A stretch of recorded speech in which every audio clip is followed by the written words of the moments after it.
I was doing this on my show a little bit earlier. We're going in depth into what's happening today on Bitcoin. We're going into the end of a 60-day cycle. We actually have Trump Jr. speaking at the Ethereum slash DeFi conference in Denver the day after tomorrow. And, it's not a coincidence here that we've had, Trump Jr., that whole group with Liberty Financial buying. I think they bought, $500 million plus of crypto or Ethereum specifically over the last 1 month. So those guys are, they're getting in the market pretty freaking heavy. And today we had Citadel Securities, the guys who helped the GME short back in the day. They're getting into crypto now too. Yeah. They're wanting to rival Binance, Coinbase, and Crypto.com in the United States. So you have within Wall Street, because I think they have about $56 billion under management, but you have these large companies now being like, okay, we want time to get in. And so we have had a lot of selling from your OG Bitcoiners, your people who've been in the market quite a long time, since 2012 or before, selling. And then you have a lot of these large banks, BlackRock and everybody buying. So we haven't had an ETF buy spree yet this year, but with regulations coming around the corner pretty soon, this is why Citadel's getting into the game. They're starting actually by having most of their operations overseas. Once regulations get passed in the next 3 to 6 months, then they're going to be bringing that onshore more to the United States. So there's a lot of big money coming into the game. And really, I think this cycle's mostly the cycle of big money. So you're getting a little bit of a start-stop market compared to last cycle, which means this dip is a great time to be buying and then getting into the market and playing the next bounce. But you have to be a little bit more on your toes compared to past cycles. Yeah, the cycles are getting more and more complex. AI is a big part of that. But we're in the big migration right now, like you said, right? A lot of crypto company, if you actually look at crypto, most of the tech is really US based. It's just like, it's kind of like we've had a big brain drain because US regulation has not been the best. It's gone overseas. It's flown to Puerto Rico, Dubai, Europe. It's just gone to, different countries where, it could actually like grow freely. And now the United States is very pro crypto. And there's a possibility of like, maybe if you hold the crypto for over a year, there's no more tax on it. It's become really lucrative. So a lot of coins are going to start coming over here, repatriating to the United States and saying, hey, we're actually a US based cryptocurrency now. And there's going to be huge, tax incentives for that right now. So the working group, I think in about 4 months is going to release the full doctrine for crypto in terms of stuff that they're going to do. It's pretty much being led by David Sachs and pretty much everyone you can think of from BlackRock and every other major institution, as well as the head of a lot of government agencies, especially in the financial sense. They're going to come out with basically, this is the rhetoric, and at first, they're going to come out with like stablecoin rules because the United States cares a lot about the dollar, of course, right? And then they're going to come out with general crypto rules. But one that they've been kind of floating around in terms of crypto is that like meme coins are going to be classified as basically NFTs or like art pieces versus if you promise a coin like, hey, I'm making a coin and it's going to have a game attached to it and we're going to be a DEX and the more you start saying, and we're going to be this and that, and we're going to create all this extra stuff to create, user value, then it becomes more of a security versus like, hey, this is my community project. You can yield farm on it, but it's a meme basically. And they basically gave, I think, Trump and the family a big out, along with like a lot of these other celebrity guys basically as well, just so they don't get in trouble. Yeah. And if you kind of look right now at, who's getting in, this is the first step of mass adoption right now that we have in crypto.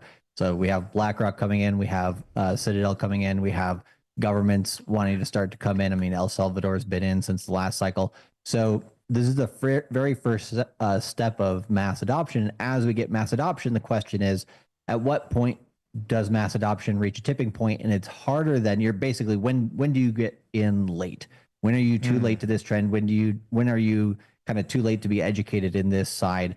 Not in terms of like it's something that you can't get educated in at all, but meaning you're behind the rest of the crowd.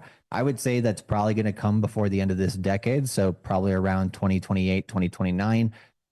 We have a full 4 years of this administration passing positive regulations and laws for the cryptocurrency space. So that maybe a Trump third term. I mean, you can see Hey, you can you see never. Eric Trump running or something like that. But yeah, at the end of the day, you see so many big players coming into the game. If you get a change in administration, even to the Democrats, at that point, you've had so much pro crypto stuff get passed that it's really hard to pull a lot of that stuff back. Right. And when you have all the banks that are paying Nancy Pelosi or telling her insider information to get her, annual salary of what, like $235,000 up to like $230 million. Nancy don't miss, bro. Yeah, she doesn't. But those types of politicians who are dirty and getting that money in the background, right? Where they're getting it from, a lot of the times they're getting it from the banks and different connections with them. So money is often the time where those two connect. And so I would imagine that maybe if the Democrats wanted to try to pull back some stuff from crypto next cycle, that is possible, but they wouldn't be able to take back everything. And so, and it is more positive for them to be politically neutral when it comes to crypto, since money is money. But over the long term, basically the rest of this decade, we have so many of these players coming in that it would be crazy to see crypto go away. And so they're going to be consistently accumulating. We saw Michael Saylor buy, I forget how many more billions of Bitcoin today. 2 billion. $2 billion. Yeah. He just casually just dollar cost average this into the market. But if you look at his buys since the last cycle, he's up on his money. And he's basically just been buying the entire time since the last bull market. So that's one of the strategies that if you're buying Bitcoin, you're buying Ethereum, pretty much for the rest of this decade, you're just dollar cost averaging in your savings into that, especially at opportune times like at these cycle lows, which we tend to come on to the FreshandFit stream. These are usually good times to be throwing in a good chunk of money. So that's why we put this here. Yeah, we always try, like we said this on the last show, we'll say it again. We don't come on the show typically when Bitcoin's at its all-time high, when it's a big hype phase, because we want you guys to get the best value. Even if you don't get into the crypto mindset course, we want you to, maybe if you might offhandedly hear, you know what, I'm gonna invest in some crypto, I'm gonna buy some Bitcoin, I'm gonna buy an altcoin, I'm gonna buy some SUI. You're gonna get in at a good price, right? Like on average, last time we were here in September, at the very least, you're up 30% on whatever you bought in September. Some coins like Dogecoin, you're up like 2.5 times what it was then.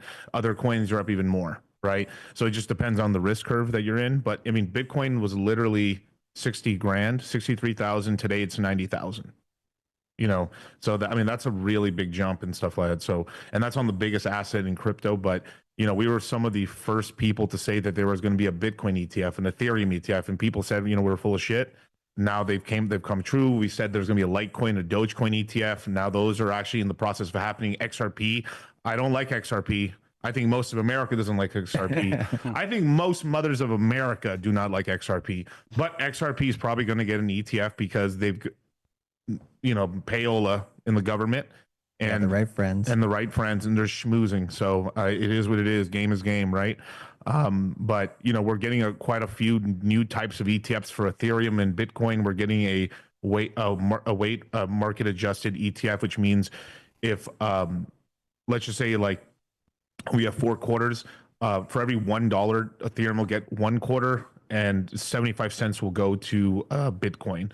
And there's going to be more like dividend style ETFs for Ethereum where you're going to be able to get staking yield.